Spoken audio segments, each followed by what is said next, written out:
சாப்பிடலையா? இல்ல. வெறும் வயித்தோட எப்படி தூங்க போறீங்க? அத்தை, இந்த வயசுல சாப்பிடாம இருந்தா உடம்புக்கு ஏதாவது வந்துரும் அத்தை. இல்லம்மா சுபத்ரா, பசிக்கல அவ்வளவுதான். பசி வந்தா சாப்பிட போறேன். இல்ல அத்தை, நீங்க சும்மா சொல்றீங்க. நீங்க ஏன் சாப்பிடலன்னு எனக்கு தெரியும். என்ன சொல்ற சுபத்ரா? அத்தை,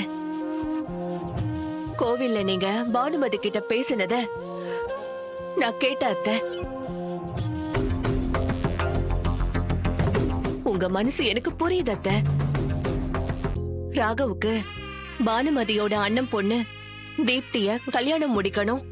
அப்படி பண்ணா பிரிஞ்ச நம்ம குடும்பம் ரெண்டும் ஒண்ணு சேரும்னு நினைக்கிறீங்க அதானே?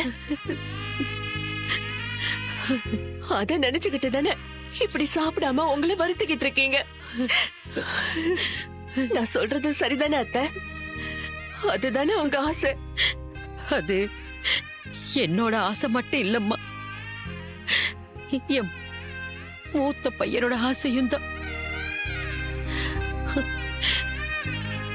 இந்த ரெண்டு குடும்பமும் ஒன்னா சேரணும்னு அவன மாதிரியே நானும் நினைச்சு ஏங்குறேன். நான் சாகரத்துக்குள்ள அது நடந்துச்சுன்னா ரொம்ப சந்தோஷமா சாவேன். ஆனா